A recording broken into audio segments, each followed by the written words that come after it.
In the name of the Father, and of the Son, and of the Holy Spirit. Amen. Grace and peace be with you. And keep you in the love of Christ. Heavenly Father, all hearts are open to you. No secrets are hidden from you. Purify us with the fire of the Holy Spirit, that we may love and worship you faithfully. Through Jesus Christ our Lord. Amen. Jesus says, "Repent, for the kingdom of heaven is close at hand. Let us turn away from sin and turn to Christ, confessing our sins in penitence and faith."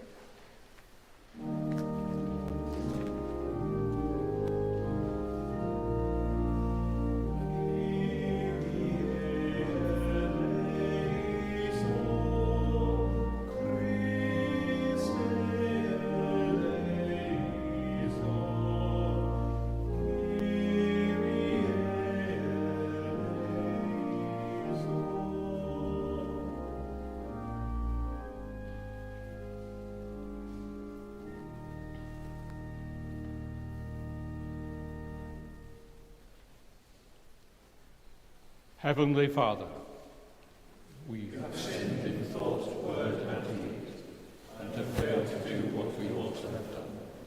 We are sorry and truly repent.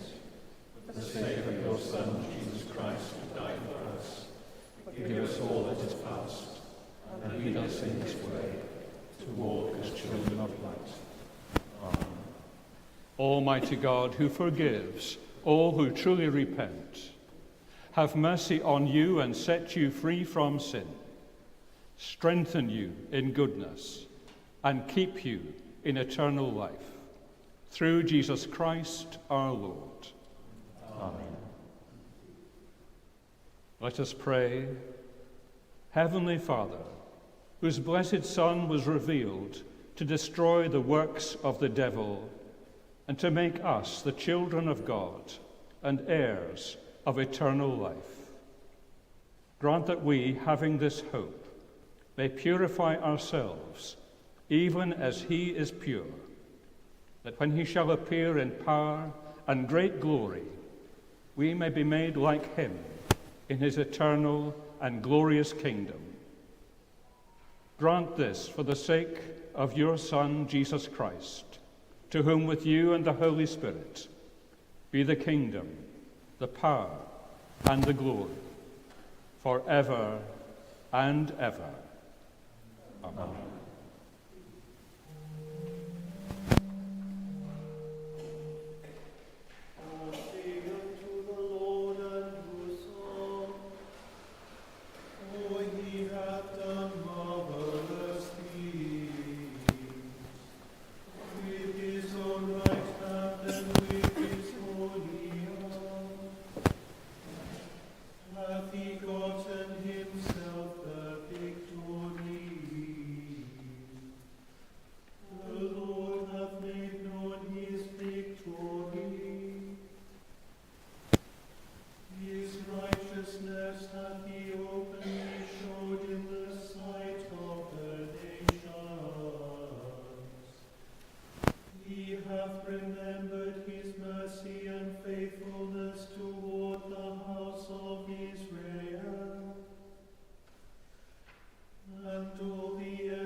Let the rivers up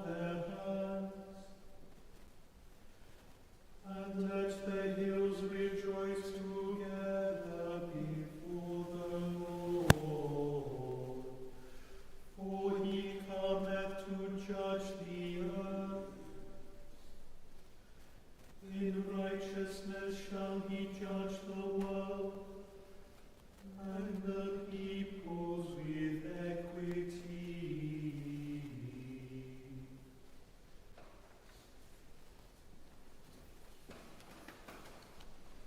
See, the day is coming, burning like an oven, when all the arrogant and all evildoers will be stubble.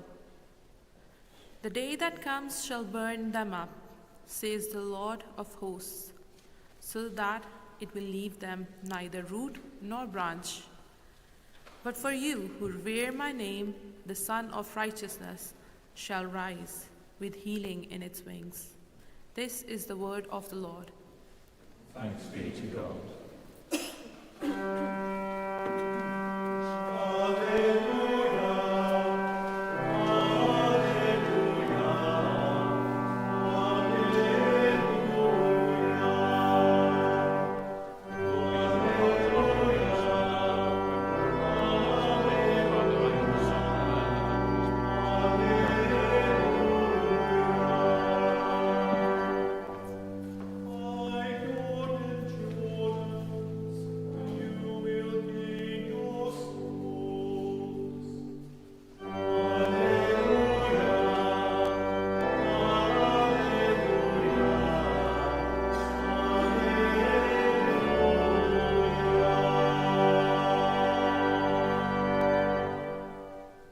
The Lord be with you. And also with you. Listen to the Gospel of Christ according to St. Luke. Glory to you, O Lord. When some was speaking about the temple, how it was adorned with beautiful stones and gifts dedicated to God, Jesus said, "As for these things that you see, the days will come when not one stone will be left upon another. All will be thrown down." They asked him, "Teacher, when will this be? And what will be the sign that this is about to take place?" And he said, "Beware that you are not led astray, for many will come in my name and say, 'I am he,' and at the same time, 'The time is near.' Do not go after them. When you hear of wars and insurrections, do not be terrified, for these things must take place first. But the end will not follow immediately." Then he said to them, "Nation will rise against nation, and kingdom against kingdom. There will be great earthquakes, and in various places famines and plagues, and there will be dreadful portents and great signs from heaven. But before all this occurs, they will arrest you and persecute you.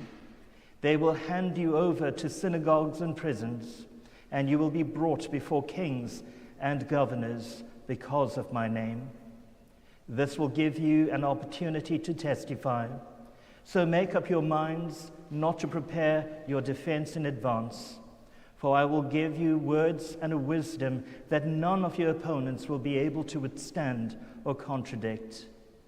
You will be betrayed even by parents and brothers, by relatives and friends, and they will put some of you to death. You will be hated by all because of my name, but not a hair of your head will perish. By your endurance you will gain your souls." This is the gospel of our Lord. Praise to you, O Christ.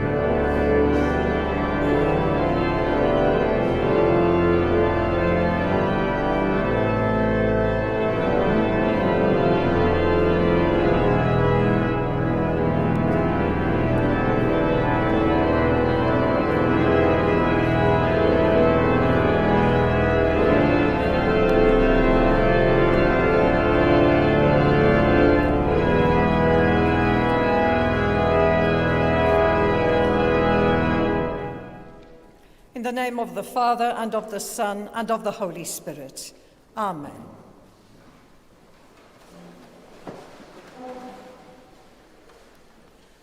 Well, I suspect that most of us this morning would agree that today's Gospel reading isn't a light-hearted one. But let's see if we can get to grips with something of the background and how this might impact upon our lives. In the Diocese of Bangor, we are committed to 3 visionary principles, which we believe should characterise our common life as a diocese. Does anyone know what they might be? Would anybody like to be brave and put their hands up? Well, they are worshipping God, growing the church, and loving the world. That is the strapline for Bangor Diocese. And we'll return to those shortly. But first, let us consider the context of Jesus' prophecy in today's Gospel reading about the destruction of the temple. Jesus stands in line with the prophets Micah and Jeremiah, and the authenticity of what was said is evidenced in all 3 synoptic Gospels and was the subject of a charge brought against Jesus by Caiaphas. In previous years, I have preached on Mark's version and mentioned predictions made by trusted individuals during the 20th century, which I have to say seem rather ridiculous now. There were predictions made by trusted individuals such as the chairman of IBM in 1943, who said this: "I think there is a world market for maybe 5 computers." Popular Mechanics magazine in 1949 made this prediction: "Where a calculator on the ENIAC is equipped with 18,000 vacuum tubes and weighs 30 tons, computers in the future may only have 1,000 vacuum tubes and weigh only 1.5 tons. Well, just think about the latest technologies in our day. I'm so pleased that the mobile phone I carry doesn't weigh that sort of weight, and how slim and how small these chips are. An inventor by the name of Lee DeForest claimed that while theoretically and technically television may be feasible, commercially and financially, it is an impossibility. And finally, the Decca Recording Company made a big mistake when they made this prediction. We didn't like their sound, and guitar music is on the way out. That was 1962 that I remember all too well, concerning the 4 lads from Liverpool known as the Beatles. So much for human predictions. Except we can all recall predictions made about climate change that weren't taken seriously at the time, but are now becoming more and more evident. We must act urgently as stewards of what God has entrusted to us and work to reverse some of the damage caused to our environment in order to ensure a better world for future generations. But Jesus' prediction was different because he knows what the future holds. And it's difficult for us to imagine the effect Jesus' words would have had on the disciples. The temple was the bedrock of the Jewish faith, the very heart of Jewish religion, culture and politics, the embodiment of their national identity. A first-century Jew would have connected the destruction of the temple with the end of time. Its beauty was beyond imagination, and it was held in very high regard. Such news would have been deeply shocking and would have brought about fear of the unknown and even fear of their lives being changed forever. 40 years later, Jesus' prediction came true when in the year 70 AD, the temple was destroyed by Rome.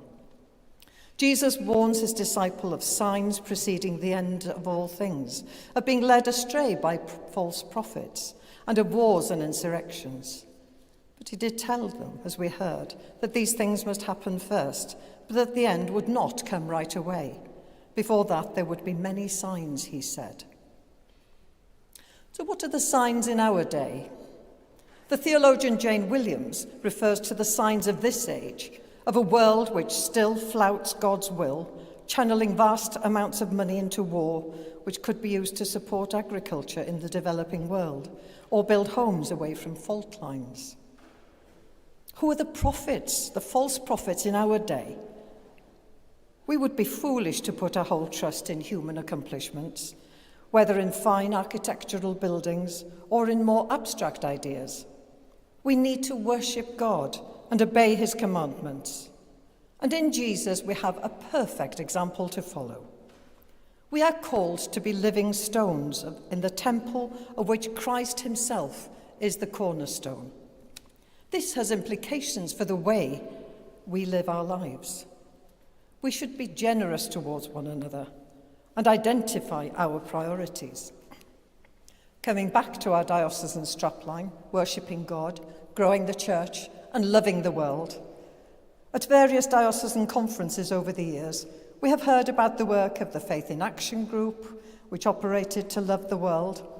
We were encouraged to think about where we invest our money in ethical terms, put eco-church on our MAC agendas, tighten up our fair trade status, support refugees, and we heard about the Good Hope Foundation in Uganda and the Cup of Coffee appeal.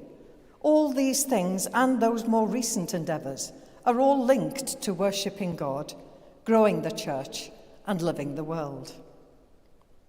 Across the Diocese of Bangor, I thank God for opportunities to grow the church by teaching children about the love of Jesus, where teams, as I've mentioned before, I'm sure, teams go into schools to do Open the Book, delivering a Bible story in dramatised form in a 10-minute slot once a week.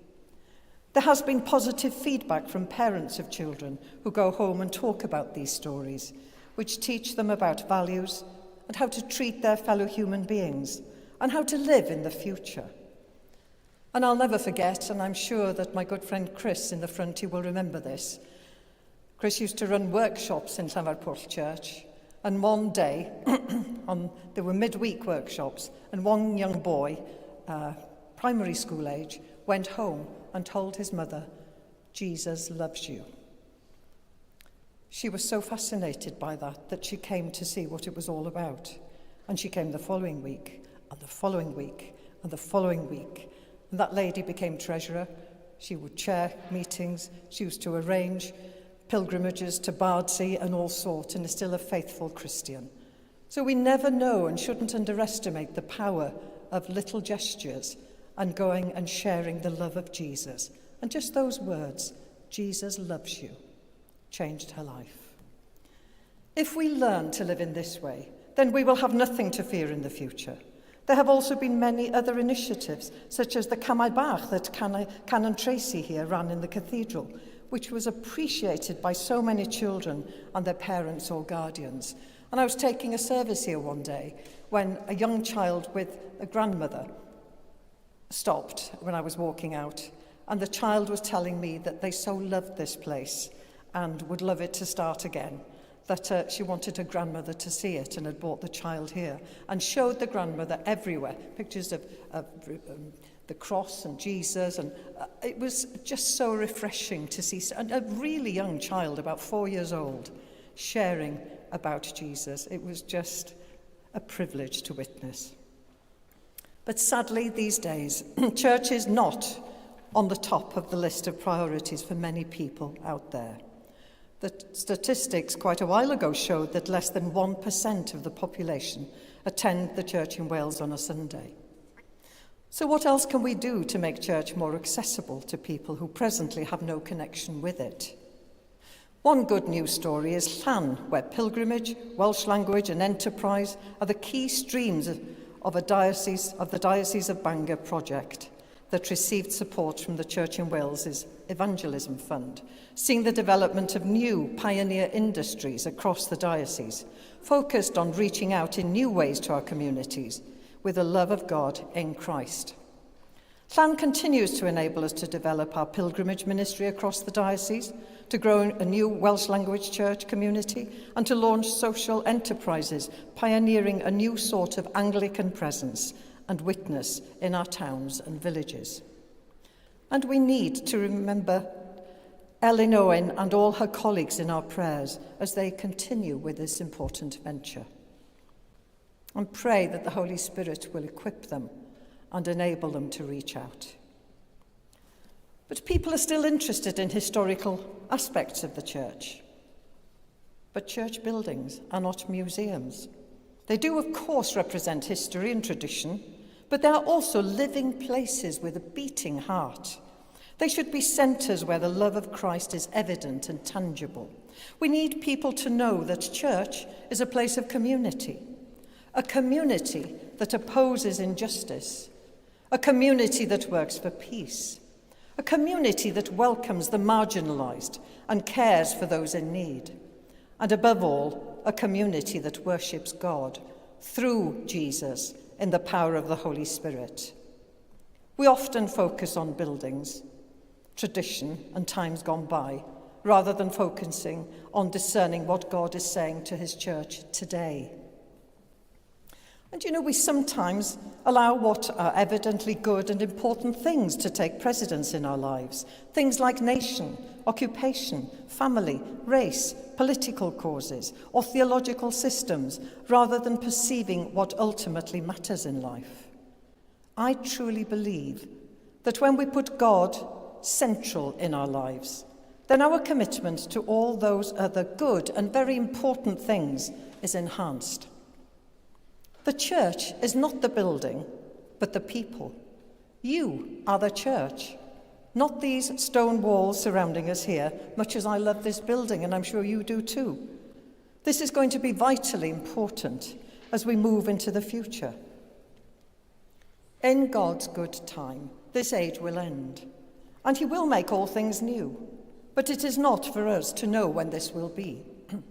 Many people place their faith in wealth and material things, but the bedrock of our faith is not in such things, but in our Lord Jesus Christ, who points us towards God. It is God alone who holds the future, holds all of life, all time, and all of our days. And we should therefore be faithful to God and live every day as if it really matters. And when we truly believe that it is God who holds the future, we can be aware but not alarmed, faithful but not fearful. It is a generous and gracious God who holds all life, all time, and all of our days. We should therefore be faithful to God and live every day as if it really matters, not because it might be our last, but because God holds our last day and each moment between now and then as we live in hope and faithfully serve God in this place. So let us be watchful of not being led astray, and let us be prayerful as we put our trust in God, not only for this day, but also for our future, which we hope will be filled with good hope, whatever it may hold, in the sure knowledge that we are all safe in God's loving arms. Let us pray. God of love, may your strength and compassion be real and near to us all at this time. Help us to live our lives within your love, with a sensitivity and commitment to the needs of others. Give us grace to face life's tasks and challenges with steady nerves, a calm heart, and a courageous spirit, that we may be truly worthy of being called your disciples. Endow us with the gift we need to be able to continue to worship you, to grow the church, and to love the world. In Jesus' name we pray. Amen.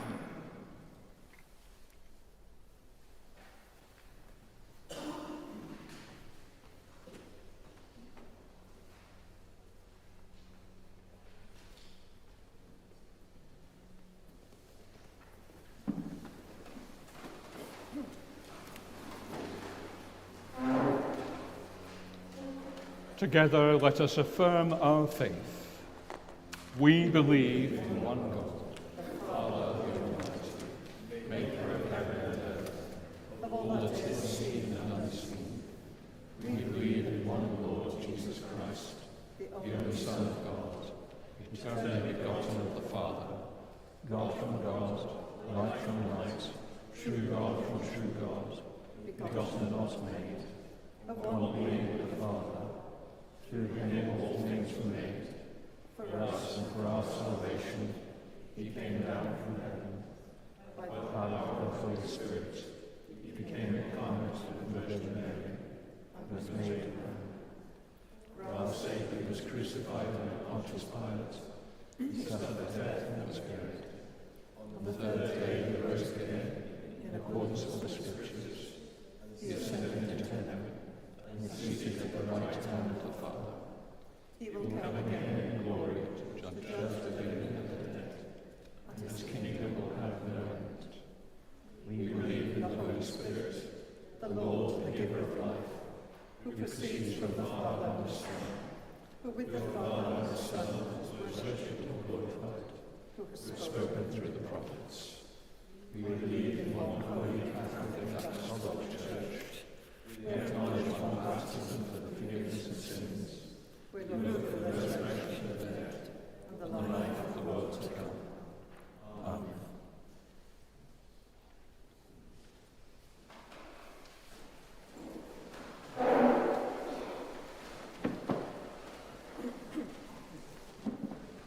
Heavenly Father, we bring before you our prayers. For your church, we ask for unity and fellowship. For our world, we ask for peace and reconciliation. And for ourselves, a deepening of our faith and a love for all our neighbours. Lord, in your mercy, Hear our prayer. we give thanks for the enthronement of Cherry Vance as the new Archbishop of Wales. Give her gifts of tolerance, compassion, and leadership, so that she may unite our divisions and lead us to be the true people of God. Lord, in your mercy, grant, O Lord, faith and courage to all who preach the gospel, for those who are persecuted for their faith, and for those who bring your word to this nation. We thank you for the ministry in this cathedral church and in Eglwys y Groes, for Bishop David, Dean Mannon, Andrew, Canon Tracy, and all members of the cathedral team who give of their time and gifts to provide worship for us. Lord, in your mercy, we remember before you, O God, the many troubles of this world. We pray that those who cast darkness into the world by their aggression, the terrorists, and those who persecute, may turn away from their evil ways and seek reconciliation. We continue to pray for the innocent people of Ukraine, Russia, Gaza, Israel, Sudan, and all other areas where there is tension. Give to them your peace and hope. Lord, in your mercy, God of healing, we ask for your blessing on all who are suffering in mind, body, or spirit. We ask you to bless all on our prayer lists, those known to us personally and those known only to you. We ask especially for your blessing on Elmer and Simon. Be near to them and give them the comfort of your presence. Remove their anxiety and grant them peace. Lord, in your mercy, hear our prayer. God of love, take to yourself the souls of those recently departed, as we bring before you John Watkin Jones and Dean Alan Hawkins. We remember too those whose anniversary of death falls at this time. We pray for their families and friends and all who mourn their loss. Rest eternal grant unto them, O Lord, and may light perpetual shine upon them. May they rest in peace and rise in glory. In you, Lord, we are one body. Take us to be your body in the world, and through your grace, make us worthy to serve you all the days of our life. Merciful Father, accept these prayers through the sake of your Son, our Saviour, Jesus Christ. Amen.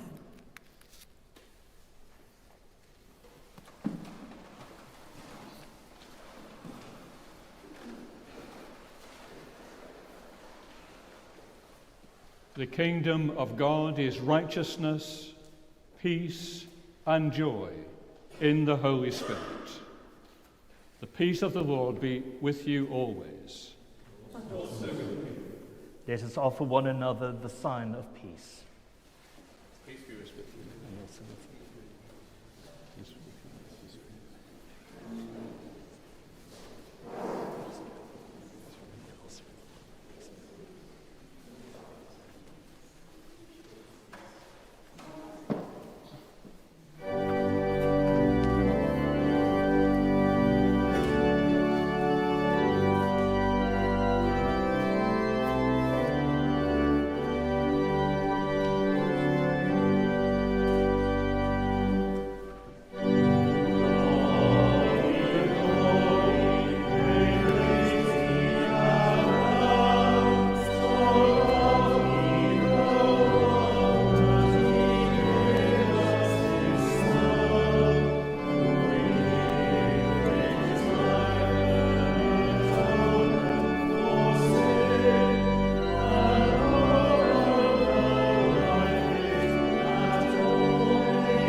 we celebrate together the gifts and grace of God. We take this bread, we take this wine, to follow Christ's example and obey his command.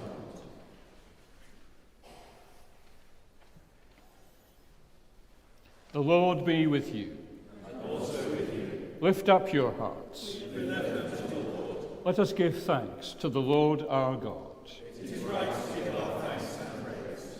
It is indeed right, it is our duty and our joy, at all times and in all places, to give you thanks, Holy Father, all-powerful and ever-living God, through Jesus Christ our Lord, whose dominion is over all creation, that he may present to you an eternal and universal kingdom, a kingdom of life and truth, of grace and holiness, a kingdom of righteousness and justice, of love and peace. And so with the hosts of angels and all the company of heaven, we proclaim the glory of your name and join in their unending hymn of praise.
All praise and thanks to you, true and living God, creator of all things, giver of life.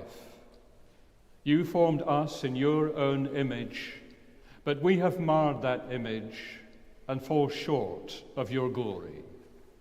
We give you thanks that you sent your Son to share our life.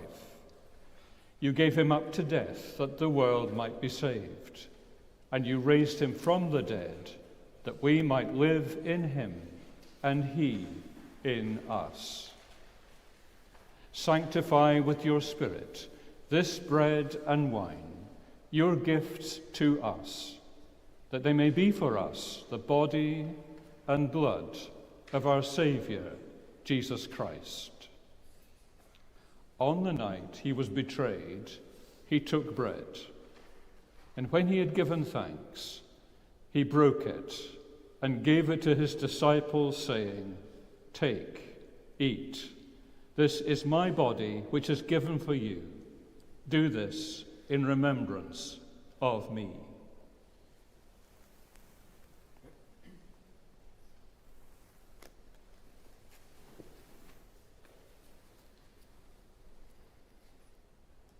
In the same way, after supper, he took the cup, and when he had given thanks, he gave it to them, saying, "Drink from this, all of you, for this is my blood of the new covenant, which is shed for you and for many, for the forgiveness of sins. Do this as often as you drink it, in remembrance of me."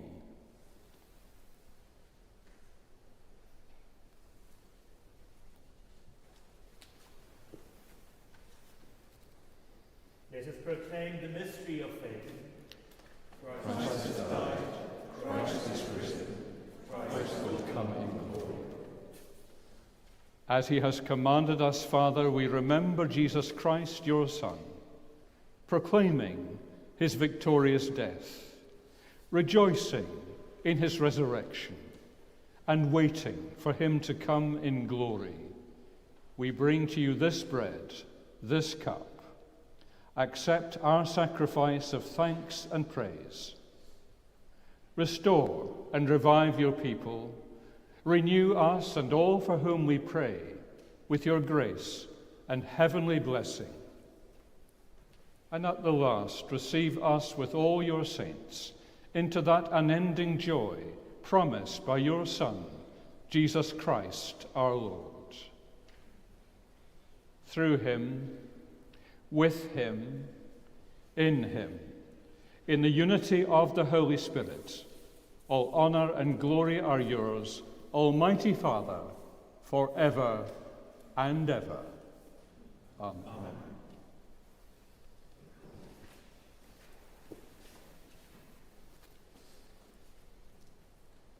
As our Saviour taught us, we boldly pray, Our Father, who art in heaven, hallowed be thy name. Thy kingdom come, thy will be done, on earth as it is in heaven. Give us this day our daily bread, and forgive us our trespasses, as we forgive those who trespass against us. And lead us not into temptation, but deliver us from evil. Thine is the kingdom, the power, and the glory, forever and ever. Amen. We break this bread to share in the body of Christ. Though we are many, we are one, we all share in one bread.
Jesus is the Lamb of God who takes away the sins of the world.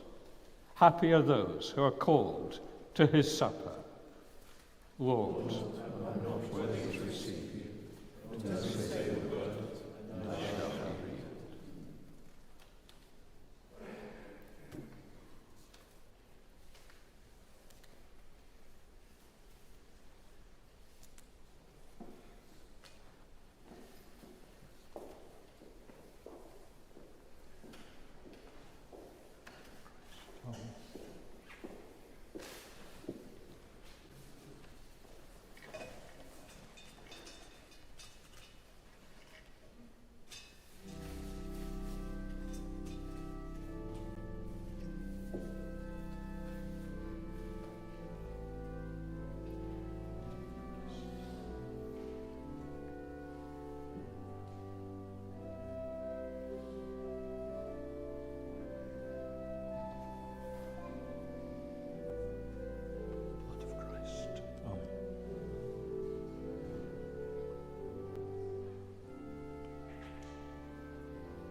blood of Christ.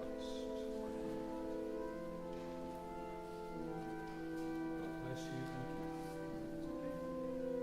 The blood of bless you Christ. and keep you.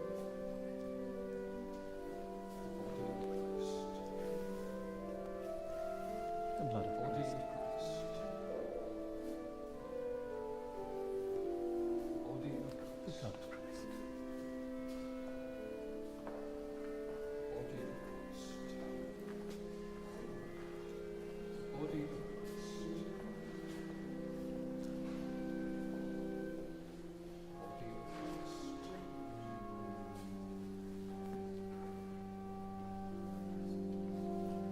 Bless you and keep you.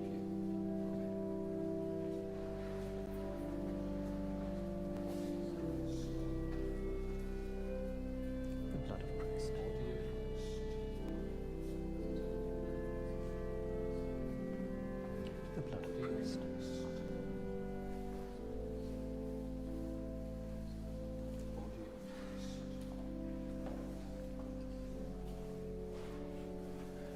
The blood of Christ. Body of Christ. Body of Christ.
Give thanks to the Lord, for he is gracious. His love is Generous God, you have fed us at your heavenly table. Kindle us with the fire of your Spirit, that when the Lord comes again, we may shine as lights before him, who is alive and reigns in glory forever. The Lord be with you. And also with you. Christ, our exalted King, pour on you his abundant gifts, that you may serve him and reign with him in glory. And the blessing of God Almighty, the Father, the Son, and the Holy Spirit be among you and remain with you always. Amen. Go in peace to love and serve the Lord. In the name of Christ. Amen.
1 point, I did a charismatic thing. So when you raised your hand, I also raised my hand. So I think yes, people must have thought I could live.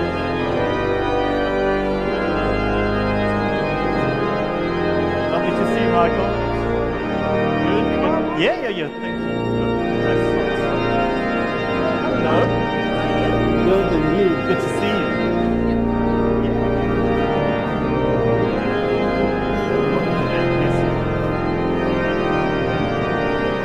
Are you doing well? Sorry, are you okay? Yeah.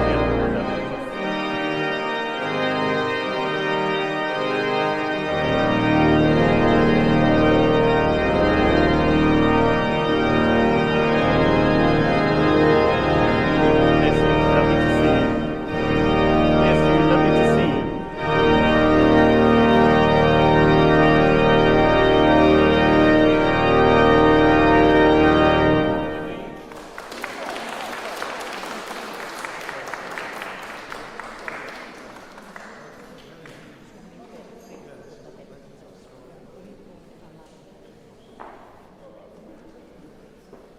Bless you. Lovely to see you. Welcome. Where are you from? Yeah. Okay. My details are in this book over here. I'm the university chaplain, so I'm often on campus. So if ever you want to see me for whatever reason, this is me over here with all my details. You can even email me if you'd like to, and whatever you want. If you want someone to talk to, whatever it is during the week, I'm here. Okay, bless you. Hello again. Hello, Gareth. Good to see you. Am I on? Hey, Ryan.